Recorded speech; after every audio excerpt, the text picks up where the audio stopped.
53 दवाएं अब काम नहीं कर रही हैं। दरअसल केंद्रीय औषधि नियंत्रण विभाग कोलकाता ने 53 महत्वपूर्ण दवाओं की जांच की और वो दवाई काम नहीं कर रही है, यानी मानक पर वो खरा नहीं उतरा। उस दवा में गुणवत्ता नहीं। वो दवाई खाने के बाद, पैरासीटामोल खाने के बाद बुखार नियंत्रण नहीं।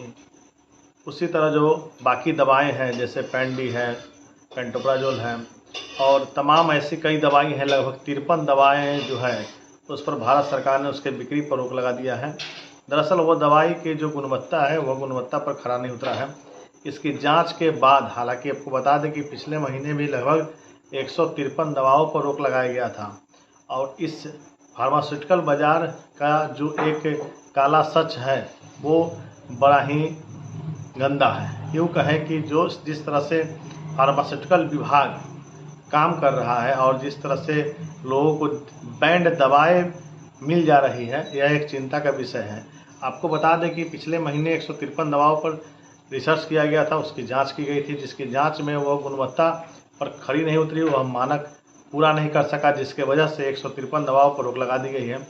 इस बार कोलकाता में भारत सरकार ने हर महीने बाज़ार से कुछ दवाओं का सैंपल लिया, उस दवाओं की जांच कराई गई, जिसमें पैरासीटामोल, मेट्रोनिडाजोल, पेंटोप्राजोल, बीपी की दवाई टेलमिसाटन जैसे कई महत्वपूर्ण दवाओं की जांच की गई। आपको बता दें कैलेबम 625 जो बड़ा ही महत्वपूर्ण एंटीबायोटिक है, इन सभी दवाइयों की जांच की गई है। जांच के बाद पाया गया कि जो इसमें मोलिक्यूल है, जो इसमें गुणवत्ता होनी चाहिए थी, वो सही नहीं है। विटामिन D3 की गोलियां और कई मल्टीविटामिन दवाएं हैं, जिसकी जांच के बाद यह पाया गया कि उन दवाओं को खाने से आपको कोई फ़ायदा नहीं होने वाला है। आप सुनते होंगे किसी व्यक्ति को बीपी की बीमारी थी और बीपी की दवा खाने के बावजूद भी उसे ब्रेन हेमरेज, हार्ट अटैक और हाई बीपी की समस्या लगातार बनी हुई है।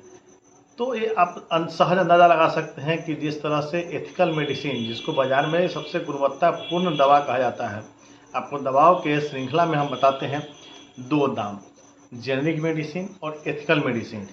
एथिकल मेडिसिन वो मेडिसिन है जो ब्रांडेड है और जो परीक्षण के बाद बाज़ार में बेचा जा रहा है और बहुत लंबे समय के बाद और बहुत लंबे समय से बेचा जा रहा है, जबकि जेनरिक मेडिसिन सेम कॉम्पोजिशन की दवा रहती है, जिसकी गुणवत्ता उतनी ज़्यादा नहीं रहती है, लेकिन उसका दाम बाज़ार के अन्य दवाओं के मुकाबले बहुत कम होता है।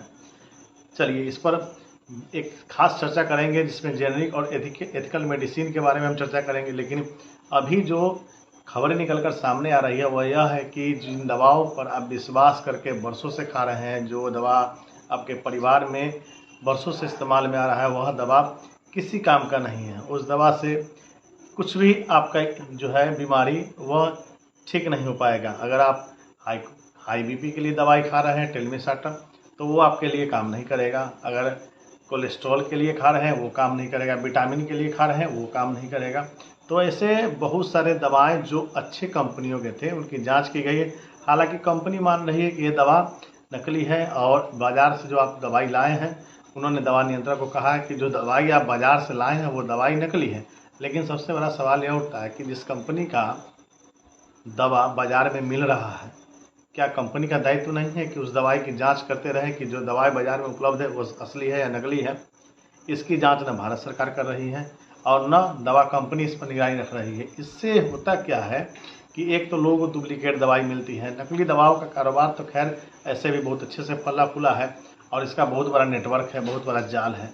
लेकिन जो असली दवाई है, जो एथिकल मेडिसिन है, जो सही दवाएँ हैं, उन पर जो भरोसा करके लोग खा रहे हैं, वो दवा अगर गुणवत्तापूर्ण नहीं हो तो बड़ा सवाल है। आखिर इतने दाम लेने के बावजूद भी अगर दवा कंपनियां अपने स्टैंडर्ड को पूरा नहीं कर पा रही है, तो यह बड़ा सवाल है कि आखिर कैसे इन दवाओं को लोग यकीन करके खाएंगे।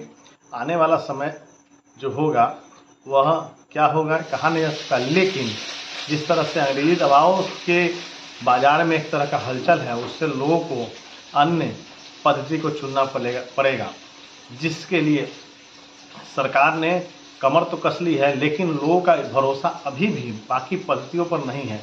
उन्हें यकीन है कि अंग्रेजी दवाएं बेहतर काम करती हैं और इसी यकीन के वजह से वह महंगी दवाओं का सेवन करते हैं। अब वो महंगी दवाएं भी अपना असर नहीं दिखा पा रही है, जिसके वजह से एक सवाल उठ गया है। क्योंकि पिछले महीने 156 दवाओं की बिक्री पर रोक लगा दी गई थी इस बार इस महीने 53 दवाओं की बिक्री पर रोक लगा दी गई है।